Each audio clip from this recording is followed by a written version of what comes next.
Oke, Assalamualaikum warahmatullahi wabarakatuh. Selamat pagi sahabat pendidikan.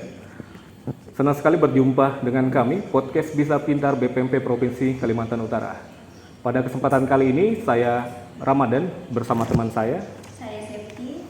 Kali ini kita bersama dengan Ibu yang luar biasa sekali, salah satu sosok inspirasional khususnya di Ibu Kota Tanjung Selor. Beliau adalah Ibu Warsia dari SDN 013 Bulu Perindu. Pada edisi kali ini kita akan membahas bagaimana sih proses perjalanan Ibu Warsia dalam menerapkan pembelajaran berdiferensiasi. Oke Bu, mungkin di sini ada beberapa yang harus kita tanyakan. Semoga ini bisa kedepannya bisa menjadi inspirasi bagi teman-teman, khususnya kepala sekolah dan guru-guru. Kan berbeda dengan sekarang Bu, katanya kan sekolah ini dulunya tidak banyak diminati nih, apalagi dulu yang daftar ini kan sedikit. Bagaimana sekitar tahun 2017 Ibu pertama kali menjadi kepala sekolah di sini, apa kira-kira yang Ibu lakukan pertama kali dan melihat kondisi yang seperti itu Bu? Iya, terima kasih Mas. Iya. Mbak, jadi saya ucapkan Assalamualaikum warahmatullahi wabarakatuh dulu. Salam literasi dan literasi dari Kalimantan Utara. Jadi tahun 2017 itu saya mendapat tugas tambahan itu sebagai kepala sekolah. Memang waktu itu saya juga belum tahu bagaimana kondisi untuk SD 13 itu sendiri, karena memang letaknya itu memang di Tanjung Selor ya, di Kalimantan Utara. Tetapi daerahnya memang daerah pinggiran yang memang aksesnya itu sulit untuk dijangkau karena memang untuk jalan daratnya tidak ada. Itu menggunakan tambangan ya, menggunakan tambangan itu pun tidak setiap hari ada. Kita harus pagi dulu menunggu tambangan itu, kemudian kita ikut. Dari tahun 2017 itu saya masuk, itu memang kondisi sekolah itu memang serba dikatakan memang kurang ya, memang serba tidak ada ya, dari istilahnya sarana prasarananya memang tidak ada, karena memang bangunan itu bangunan lama yang memang kondisinya itu belum pernah direhab, mungkin direhab sekali saja ya, tetapi selama saya di situ itu belum pernah direhab karena memang bangunannya adalah masih bangunan kayu. Kemudian memang bagaimana sih menciptakan pembelajaran diferensiasi tadi ya? Iya. Itu sebenarnya tidak langsung ya. Oh iya. Tidak langsung kita itu melaksanakan pembelajaran diferensiasi. Jadi yang saya lakukan adalah bagaimana untuk mempertemukan masyarakatnya, kemudian guru-guru, kemudian untuk saling silaturahim, bagaimana untuk menciptakan pendidikan itu yang lebih maju.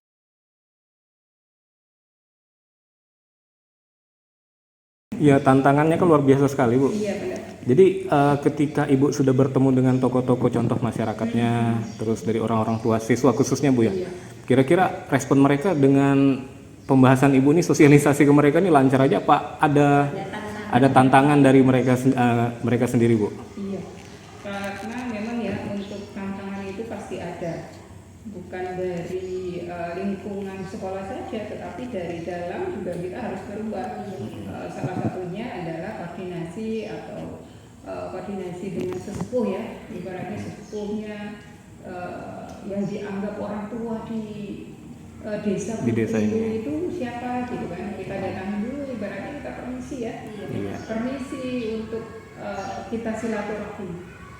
Walaupun kita mendapat tugas, tapi silaturahim itu adalah sangat penting. Itu memang kita lakukan secara terus-menerus, bukan hanya sekali, tetapi memberikan pemahaman, memberikan sosialisasi itu harus dilakukan secara terus-menerus. Nah itu tidak hanya langsung iya gitu kan, tetapi perlu misalnya saya datang ke sekolah, kemudian nanti pulangnya kita mampir gitu kan, kemudian saya membentuk komite baru, kemudian kita membuat surat edaran, kemudian kita adakan pertemuan RT-nya, RW-nya, kemudian tokoh-tokoh masyarakat kita undang, kemudian kita memilih komite yang memang benar-benar peduli dengan pendidikan. komite dulu, bukan langsung membahas ini gitu ya. Iya. Nah nanti kita adakan pertemuan kembali, dilakukan pertemuan kembali kedua ini membahas apa? Membahas perlunya pendidikan itu sangat penting. Artinya kerjasama antara sekolah, masyarakat dengan tokoh-tokoh yang ada. Kemudian fungsi komite itu apa gitu kan? Fungsi komite itu apa itu juga harus dijelaskan. Karena setiap satuan yang letaknya di kota, kemudian letaknya di daerah yang jauh, yang sulit dijangkau, letaknya yang daerah pinggiran itu berbeda-beda. Disesuaikan memang kondisi yang ada. Kita lakukan pertemuan-pertemuan, kemudian kita membahas bagaimana kalau Bapak Ibu kita sekarang kita lihat anak-anak kita. Anak-anak kita ini adalah penerus bangsa yang bukan hanya sekedar sekolah gitu kan. Tapi sekolah sudah nih selesai, mau lulus atau enggak gitu kan. Tetapi harus dipahamkan bahwa anak-anak kita ini adalah nantinya akan menjadi bapak bupati, jadi bapak presiden, Insya Allah betul ya, betul. Ya, pemimpin, jadinya kita memahamkan situ dulu. Setelah paham betul, nah itu bukan hanya sekali ya, harus sering agar mendukung pendidikan. Jadi itu digabung ya antara guru, kemudian orang tua. Jadi peran guru, peran satwa, peran orang tua, peran masyarakat itu harus paham dulu. Karena untuk mendukung pendidikan itu bukan mudah sekedar aja kita dikasih tugas, tetapi nggak tahu bagaimana untuk mengubah pendidikan yang ada. Itu sebenarnya sekilas. Iya. Untuk ini kan terkait tadi bercerita lingkungan masyarakatnya Bu ya. Lalu ketika Ibu masuk pertama kali di sini terkait budaya gurunya internalnya sendiri, bagaimana cara mengubahnya Bu? Iya, memang ketika kita dikasih amanah, dikasih tugas ya, dapat tugas amanah tambahan, tugas tambahan sebagai kepala sekolah, itu kan berarti bukan hanya sekedar duduk, ya kemudian di apa ya istilahnya pemerintahan gitu, tetapi kita juga sama membaur. Ibaratnya kita memberi contoh ya, ibaratnya kita nyapu ya harus sama-sama nih kita terjun dulu gitu kan. Jadi mengubah pola pikir itu yang sangat susah, yang sangat berat, bukan gampang dan sepele ya. Iya, Dan itu harus dilakukan secara terus-menerus, bukan hanya sekedar Bapak Ibu, yuk kita gini-gini, tidak, tetapi memberikan pemahaman bahwa peran guru di satuan pendidikan itu juga penting.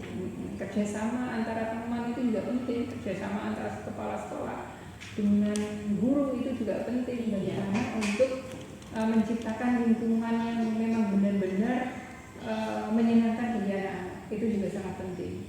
Yang kita rubah adalah bagaimana memberikan pelayanan guru itu kepada anak-anak supaya anak-anak juga cinta kepada gurunya, kepada sekolahnya gitu kan, bukan hanya sekedar sekolah-sekolah gitu aja, gurunya memberi pelajaran habis itu pulang, tetapi mendidik itu yang sangat berat. Karena memang karakter itu sekarang ya, pendidikan karakter itu penting. Gurunya juga harus memberikan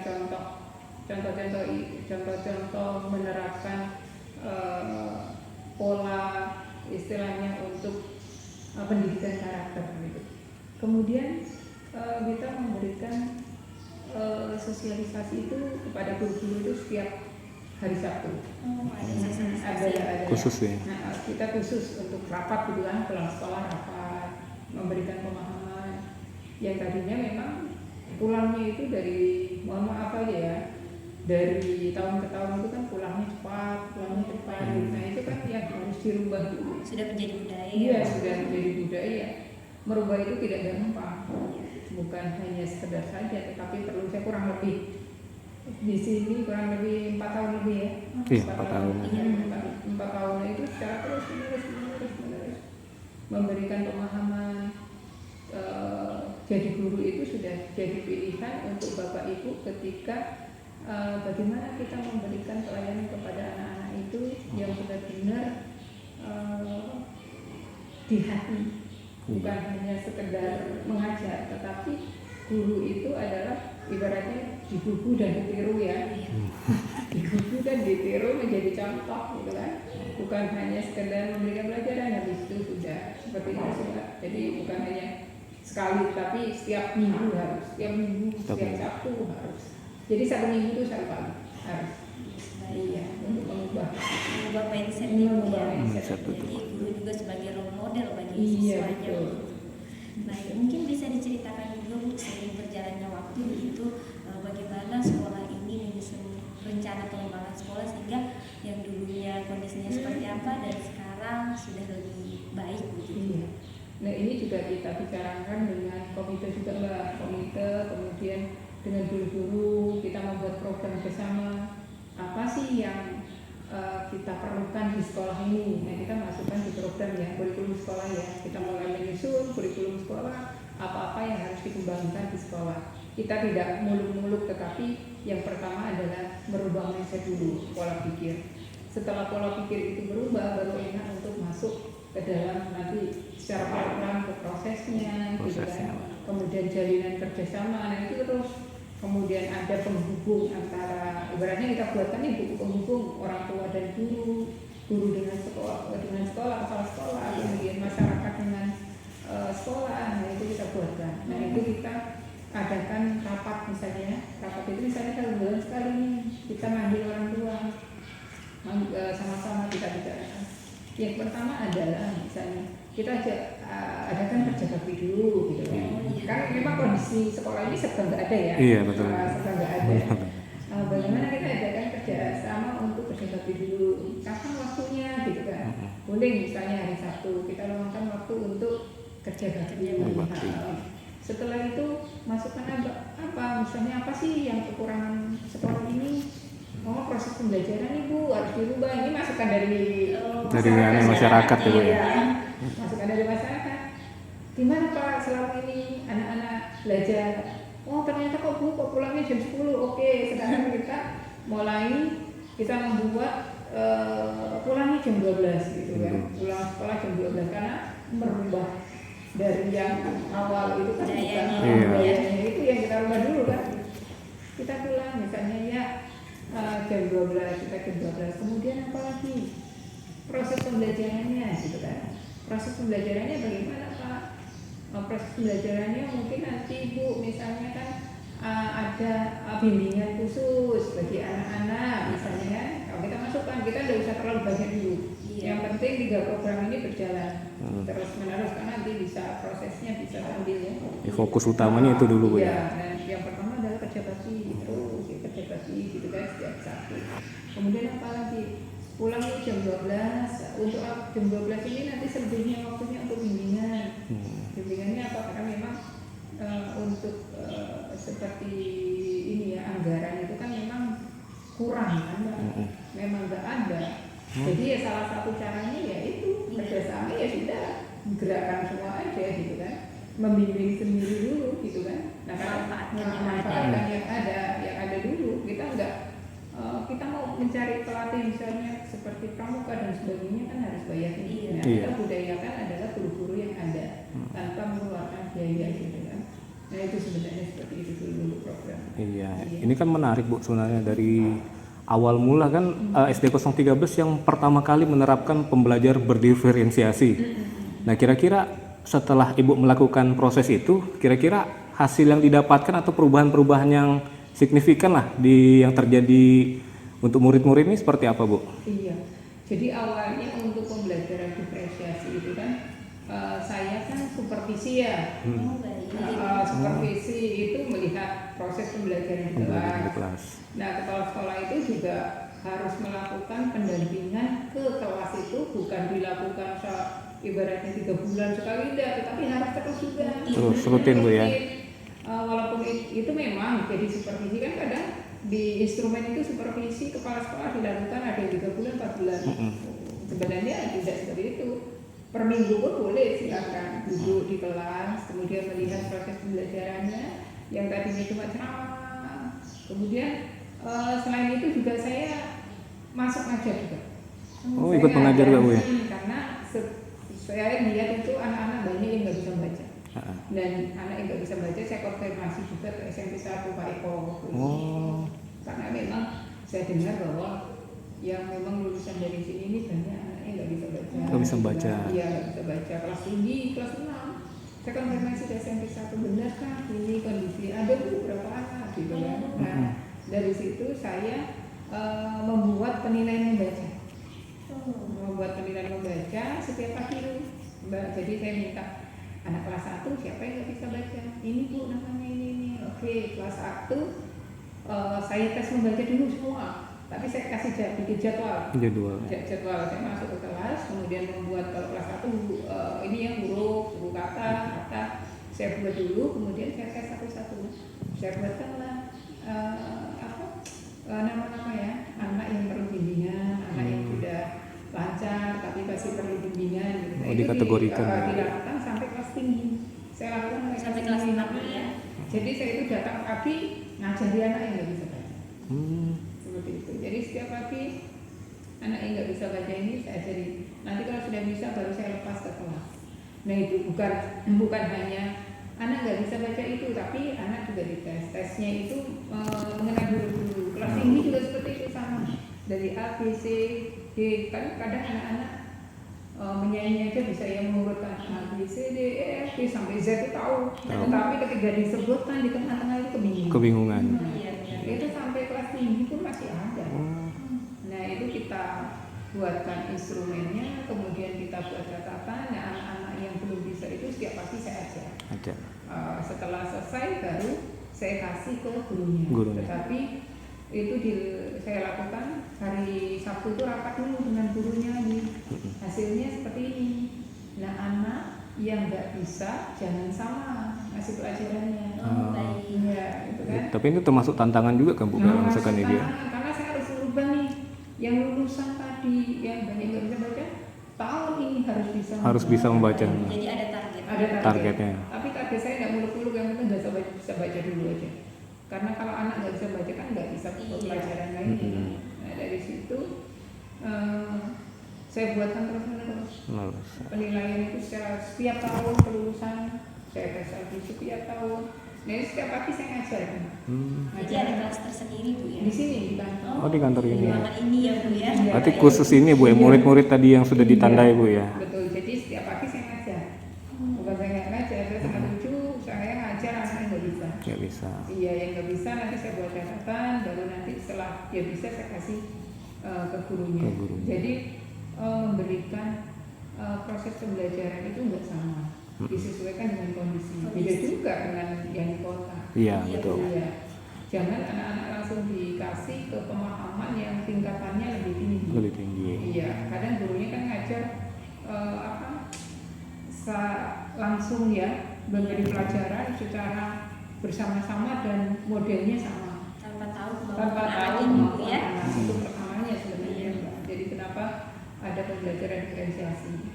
Jadi memberikan tesnya kita buatkan instrumen, dari instrumen dibuatkan catatan, dan itu dilakukan setiap bulan ada perubahan enggak, ada setiap bulan ada perubahan enggak gitu kan. Nanti kalau sudah ada perubahan tingkatannya ke lebih yang tinggi. Berarti dievaluasi. Iya, evaluasi terus ya. Iya. Nah itu bukan hanya sekedarnya saja, tetapi memang benar-benar kondisi sekolah itu ya apa adanya, jangan buat-buat bahwa sekolah itu hebat. Betul Bu.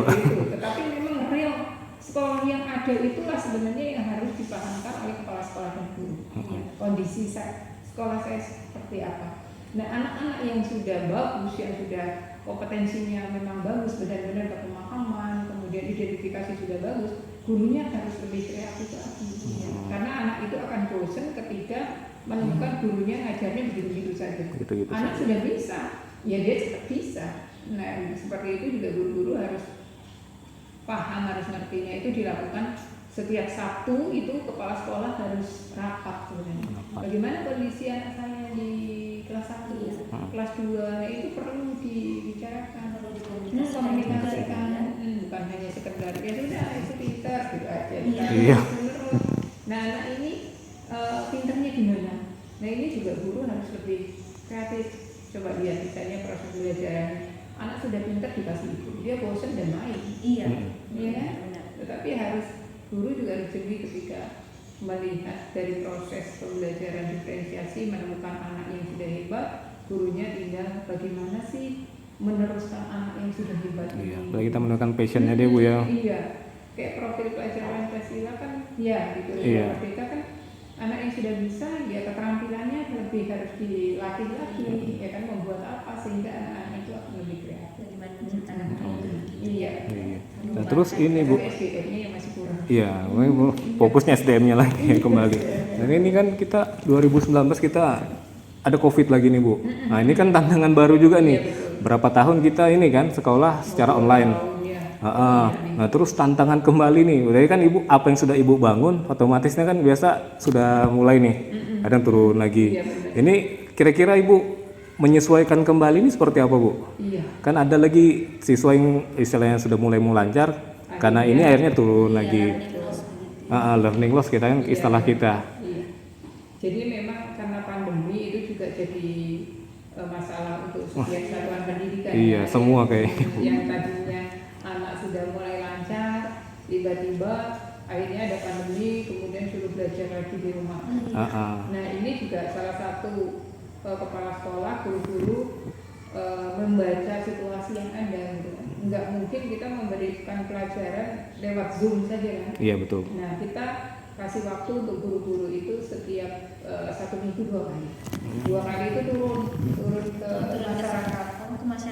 Ke masyarakat Kemudian langsung. satunya kita kumpul di sekolah, kita refleksi. Ini door to door berarti Bu Iya. sistemnya? Jadi tugas yang dikasih misalnya dalam 1 minggu itu gurunya datang dulu hari Jumat, kemudian memberitahu bahwa hari Sabtu kita kumpul di sekolah untuk merefleksi hasil dan penilaian membaca lagi. Baca lagi. Jangan ditinggal, penilaian membaca terus ya. Nah itu dilakukan setiap 1 minggu 2 kali. Itu kumpul di sekolah, kemudian merefleksi lagi, kemudian mengadakan tes lagi. Nah kita adakan pertemuan lagi untuk merefleksi hasil anak-anak. Iya, hasil anak-anak. Nah itu juga harus koordinasi dengan orang tua, bahwa anak ibu juga mohon nanti dibimbing untuk membacanya. Nah itu juga dilakukan secara terus-menerus, bukan hanya dikasih Zoom, ini tugas-tugas ya. Iya betul, kita kasih tugas. Biasanya terjadi seperti itu ya. Kadang kan Zoom, kerjakan halaman ini sampai ini gitu kan, nanti dikumpulkan lewat WA gurunya gitu kan. Nah itu pasti kalau hal seperti itu ya pasti menurun, tetapi bagaimana strategi satuan pendidikan itu untuk melihat kondisi. Kalau ya memang kondisinya beda-beda ya. Iya betul. Yang jauh seperti di Besok itu kan ada yang nyebrang, harus pakai nyebrang perahu ya, pakai mengumpulkan ini. Tapi paling tidak memang guru kepala sekolah itu menyediakan mungkin kalau yang jauh ini ya, yang jauh mungkin ada budget khusus untuk guru untuk keliling ya. Misalnya 1 bulan 1 kali mendatangi orang tua yang memang sulit jangkauannya. Memang itu juga perlu dipikirkan oleh satuan bagaimana supaya proses pembelajaran masa pandemi itu tetap berjalan. Iya, karena ada yang akhirnya anaknya malas, kemudian anaknya tidak mau sekolah, ya kan? Kemudian proses pembelajarannya juga menurun. Seperti itu. Tadi kan Bu bercerita sedikit ada penilaian tetap dilakukan walaupun dalam kondisi COVID ya Bu. Dalam penilaian itu perbedaannya dengan pada saat sebelum COVID dan pada saat COVID ada penurunan atau bagaimana Bu? Iya, sebenarnya kalau penurunan pasti ada ya Mbak. Iya. Pasti ada, cuma waktu yang memang ada itu memang digunakan dengan sebaik-baiknya. Nah itu penilaian itu kalau perlu guru-guru itu saya kasih tahu, walaupun pandemi jangan lupa pakai masker juga, turun ke sekolah, lakukan penilaian itu 1 minggu yang tadinya 2 kali, kalau ibu ada waktu sore lakukan penilaian aja nggak apa-apa di sekolah kan, di rumah turun ke sekolah kemudian lakukan penilaian itu, kemudian hasilnya itu kita bicarakan lagi. Nah itu juga kemarin waktu pandemi itu kita boleh sekolah ya, kemarin langsung boleh sekolah. Tapi waktunya dibatasi. Waktunya kan pulangnya sampai jam 10 gitu ya. Nah waktu yang dari jam 7.15 sampai jam 10 itu memang benar-benar kita lebih ke penilaian kemudian bimbing daripada memberikan materi yang anak-anak memang nggak mampu. Iya gitu, betul. Lebih bagus kita adakan pendampingan, penilaian. Jadi pendampingannya ya kalau anak yang nggak bisa membaca ya dampingi untuk membaca. Anak yang belum bisa paham, misalnya sudah bisa paham membaca kemudian bercerita lagi ya terus anak dikasih bacaan yang ringkas, pendek. Iya, yang ringan-ringan ya. Iya, tapi perlu didampingi. Pendampingan secara mandiri. sendiri dipanggil, kemudian satu-satu. Nah itu. Kalau bagus kita bikin kelompok gurunya di tengah. Jadi anak-anak itu lebih ke situ. Jadi tidak klasikal langsung. Gitu. Iya. Kreativitas gurunya juga Iya, ya, kreativitas biar guru. menarik Iya. siswanya. Nah itu juga perlu dibicarakan dengan kepala sekolah dengan guru. Guru kepala sekolah juga harus tahu bagaimana kondisi anak-anak ini, kemajuannya masa pandemi, kemudian bagaimana ketika proses pembelajaran pulang jam 10, bagaimana ada perubahan atau tidak. Nah strategi yang harus dirubah dan harus guru kepala sekolah harus pahami memang harus terus menerus. Harus terus dilakukan ya. Tidak hanya sekedarnya gitu kan. Betul. Iya. Mungkin untuk ini Bu, pada saat melakukan pembelajaran berdifferensi, ide awal itu dari mana sih Bu? Langsung mau menerapkan ini pas masuk ke SD 013 ini? Iya. Muncul dari mana? Iya, memang waktu itu kami kan fasilitator daerah ada 10 ya Mbak? Iya. Iya. Nah, dari fasilitator daerah itu adalah mendampingin guru-guru yang ada di Kabupaten Bulungan untuk proses pembelajaran. Ketika saya supervisi, duduk di belakang melihat guru-guru belajar, ngajar, nah saya berpikir ketika habis saya mendampingin, kemudian saya dapat catatan, saya refleksi dengan guru-guru. Yang ibu lakukan tadi menurut ibu nyaman atau tidak? Jadi saya tanya dulu. Ternyata guru-guru, Bu, ternyata sebenarnya saya ini pusingnya kenapa anak saya ini yang di kelas 1 ini masih 3 nggak bisa membaca, bagaimana ini saya ini gitu ya. Dari mana? Dari refleksi itu. Ide saya itu masih saya minta ini refleksi ke guru-guru. Masalahnya apa sih gitu kan? Ternyata guru-guru banyak yang dari kelas bawah sampai kelas tinggi itu masih banyak Bu, anak saya nggak bisa membaca Bu, ternyata Bu. Kelas tinggi juga masih banyak yang nggak bisa membaca. Nyaman enggak? Enggak enak, Enak, pusing, rasa mau pensiun aja. Karena pusing apalagi kelas rendah muridnya banyak, anak-anak masih banyak nggak bisa baca, sudah bagaimanapun caranya nggak bisa. Guru-guru seperti itu, saya kasih caranya seperti ini, nggak bisa seperti ini, nggak bisa seperti ini juga nggak bisa Bu.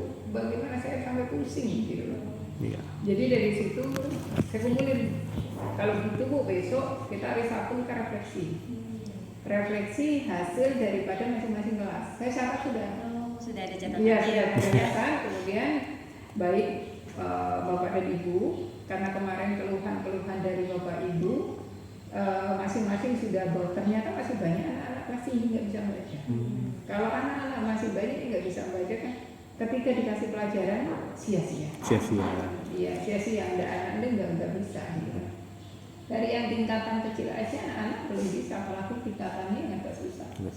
Nah kalau gitu mulai besok saya mau lihat hasil Bapak Ibu tadi kan misalnya 10 anak yang kelas 1 ternyata 3 orang nggak bisa membaca, dikelompokkan aja. Saya nanti ketika datang Bapak Ibu membuat kelompok. Kelompoknya itu berdasarkan kemampuan. Loh Bu, pokoknya Ibu ini aja dulu, instrumennya nanti Ibu gini aja dulu. Sehari-hari yang nggak bisa membaca itu berapa orang sisihkan, anak yang sudah bisa sisihkan, kemudian dibuat kelompok. Buat kelompok. Nah saya juga diprotes waktu itu, Bu Arsya, enggak marah ke orang tuanya kalau dikelompokkan. Nah, kayak ini enggak bisa berarti gitu. Iya, ketakutan. Banyak waktu itu enggak bisa gitu kan. Bukan anak tidak bisa, tapi anak mampu. Anak mampu, semuanya mampu, tapi tingkat kemampuannya itu adalah beda-beda. Enggak sama, enggak langsung dikasih sama rata. Nah, anak yang enggak bisa, ini nanti tangani secara khusus. Kalau ibu biasanya yang nangani anak yang sudah bisa ke suku kata, buatkan suku-suku kata. Kalau yang enggak bisa, ibu nanti dampingi sendiri untuk mengenal huruf.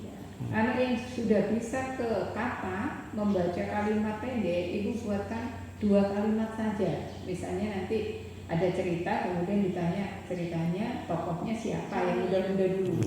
Nah jadi 3 kelompok ini buatkanlah tugas yang berbeda-beda, nggak sama. Nah yang ibu dampingin adalah khusus yang nggak bisa. Tetapi ibu jangan biarkan dalam proses pembelajaran itu sehari saja.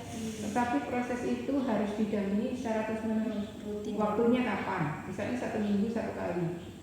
1 kali hari apa? Yang 3 orang ini ibu harus dampingi. Atau sebelum proses pembelajaran atau setelah proses pembelajaran. Ibu dampingin khusus membaca. Jangan yang lain-lain. Dari mengenal huruf, suku kata, kemudian kalimat. Sehingga nanti dibuatkan bacaan pendek ya. Iya. Nah, seperti itu. Sehingga anak-anak siap untuk bisa membaca. Nah, itu harus didampingi terus. Nah, anak yang ke suku kata, ibu juga jangan biarkan, carikan waktu nanti khusus ke suku kata, menyusun kata, itu banyak strateginya. Menyusun kata, melengkapi kata, dan bermacam-macam. Kelas 1 tugasnya itu. Kayak gitu. Jadi yang di sekolah-sekolah itu saya kasih tugas. Nanti laporannya ke saya gitu, lewat WA. Nanti laporannya ke saya. Nanti kalau ada kesulitan kita koordinasi. Jadi secara personal itu enggak. Jadi yang dari mana-mana itu ya Bu Orsia ini sini. Dari mana perubahannya gitu kan. Intens sih ditanya Bu ya. Laporan itu. Nah, dari situ nanti kita adakan supervisi lagi minggu depan. Saya melihat bagaimana guru-guru ini belajar. Guru-guru menangani anak-anak yang tingkatannya berbeda-beda. Nah, nanti 2 bulan atau 1 bulan perubahan kelompok-kelompok ini sudah berubah. Anak yang tadinya posisinya di sini sudah berubah ke sini. Iya. Itu gurunya harus buat catatan juga. Buat catatan juga. Nah, catatan-catatan itu perlu direfleksikan guru dan kepala sekolah, dibawa ke KKB kecil dan dibawa ke KKB besar. Dari awalnya seperti itu. Wah, luar biasa sekali nih Mas Rama cerita. Iya. Jadi sebenarnya kayak gitu Mbak. Jadi awalnya itu seperti itu. Kalau KKB itu digerakkan seperti itu, yang penggerak-penggeraknya ini mau dan kita buatkan grup sendiri, kemudian hasil dari masing-masing satuan itu ya terus sharing, kemudian kita bawa ke KKB besar. Jadi muncullah di KKB kita ini pembelajaran diferensiasi. Iya. Terus dari ini Bu, dari strategi yang Ibu terapkan selama ini, dukungan dari pihak-pihak terkait seperti apa? Mungkin dari kayak pengawas, terus kayak dinas. Apalagi kan Ibu juga bermitra dengan inovasi Bu ya. Nah, itu seperti apa Bu dukungan dari teman-teman? Iya. Teman-teman mitra. Kalau dukungan sebenarnya luar biasa juga ya Mbak. Iya. Waktu memang pertama itu dari inovasi juga luar biasa, sudah mendampingin kita juga kan. Iya. Kemudian untuk diskusi juga. Nah, waktu itu hasil daripada pembelajaran berbeda itu juga kaget. Dari inovasi waktu itu sudah saya tempelkan. Iya. Oh, ini untuk apa? Gitu. Kalau ini sesuai dengan kemampuan. Dari sesuai dengan kemampuan anak, kita adakan setiap kelas itu berbeda-beda karena kemampuan anak itu juga berbeda, penanganannya juga berbeda, nggak bisa disamakan dan harus disesuaikan dengan setiap satuan pendidikan, gitu kan? Tentunya berbeda-beda, yang kota, yang desa, pinggiran itu berbeda. Nah, itu juga kepala sekolah, guru harus bisa benar-benar membaca dan melihat apa sih yang harus kita rubah, strategi apa yang harus kita rubah, itu kalau pendidikan kita mau cepat maju. Iya, betul. Nah, kalau dukungan dari inovasi luar biasa juga dari dinas juga ya, mendampingi kita. Nah, kalau kita membuat program itu saya kirim ke pengawas. Iya, kegiatan saya itu saya kirim dulu, pengawas kami itu Pak Nanan ya. Jadi ada program saya, jadwal saya kasih. Ini mah jadwal saya, jadi nanti Bapak ketika melihat jadwal Bapak silakan datang, nggak usah dikasih tahu. Iya. Ya, jadi perlu sebenarnya setiap pengawas itu mendapat programnya sekolah-sekolah. Nah, jadi pengawasnya juga, oh ini adalah sekolah binaan saya harus datang ke sana karena ada kegiatan. Iya. Kalau dinas pendidikan juga dari kebijakannya membuat seperti dana BOSDA itu kan pembelian buku literasi untuk menunjang anak-anak yang kurang mampu atau anak-anak yang memang masih perlu bantuan masih perlu ini ya. Iya. Apalagi buku-buku bacaan kita memang kurang, masih kurang. Jadi kalau pembiasaan anak-anak membaca itu akan lebih membantu ya proses peningkatan literasinya. Seperti itu. Dan terakhir ini Bu, barangkali bisa Ibu utarakan begitu pesan untuk pendidikan Indonesia atau pesan untuk pemerintah pusat sehubungan dengan pendidikan yang ada di wilayah Kalimantan Utara. Iya. Sebenarnya saya saya selaku Kepala Sekolah SDN 013 mengucapkan terima kasih banyak karena memang dari pemerintah pusat ini ada namanya kurikulum merdeka ya. Iya, betul. Kurikulum merdeka. Memang adanya kurikulum merdeka ini sebenarnya juga harus paling tidak harus dikoreksi kembali ya. Bukan artinya hanya sekedar memberikan atau kebijakan bahwa setiap satuan itu harus menggunakan kurikulum merdeka, tetapi memang di setiap satuan pendidikan itu berbeda-beda Permasalahannya beda-beda. kondisinya juga berbeda-beda, apalagi sekarang zamannya IT ya. Mungkin tidak sama dengan daerah yang jauh, yang terpencil, tidak ada akses internet. Beda dengan di kota mungkin aksesnya lebih mudah. Nah itu juga perlu dipertimbangkan. Kemudian untuk sekolah penggerak ya, sebenarnya sekolah penggerak itu mungkin nanti setiap satuan itu mungkin bukan hanya dipilih aja bahwa sekolah itu adalah sekolah penggerak, tapi sekolah-sekolah yang mau untuk melakukan perubahan itu sebenarnya sudah masuk ke sekolah penggerak. Sekolah penggerak. Ya. Cuma kondisinya adalah masalah mungkin budget yang memang setiap satuan itu berbeda-beda. Nah itu adalah salah satu untuk pengembangan sekolah, mungkin nanti disesuaikan kondisi satuan pendidikan masing-masing bahwa sekolah yang daerah terpencil itu mau mengembangkan apa yang disesuaikan dengan kondisi yang ada. Mungkin beda dengan sekolah-sekolah besar, sekolah-sekolah yang memang budgetnya lebih untuk pengembangan sekolah. Mungkin kalau saya terima kasih banyak sudah memberikan paling tidak untuk dana BOS ya, dana BOS sudah disalurkan ke satuan pendidikan masing-masing untuk pengembangan proses pembelajaran. Kemudian pemerintah daerah juga kami terima kasih banyak karena dengan kebijakan daerah kami dari dana BOS-nya juga bisa mengembangkan atau memperbanyak buku-buku literasi. Kemudian dari dinas pendidikan juga terima kasih banyak yang sudah mendampingi kami, memotivasi kami dalam melakukan pengembangan proses pembelajaran. Mungkin bukan hanya itu aja, tetapi kami mohon mungkin selalu didampingi, selalu dimonitoring agar satuan-satuan pendidikan itu lebih bersemangat untuk memberikan pendidikan yang lebih baik lagi ke depannya untuk Indonesia. Mungkin itu aja. Terima kasih khususnya untuk Kalimantan Utara. Baik. Terima kasih Bu atas waktunya Bu. Terima kasih banyak juga sudah menerima kami dalam bincang-bincang santai kita, khususnya bagaimana sih perjalanan Ibu menghadapi perubahan, menghadapi tantangan. Oke, kurang lebihnya begitu Bu. Saya Ramadan dan teman saya Septi. Kami terima kasih banyak sudah menerima kami. Assalamualaikum warahmatullahi wabarakatuh. Waalaikumsalam warahmatullahi wabarakatuh.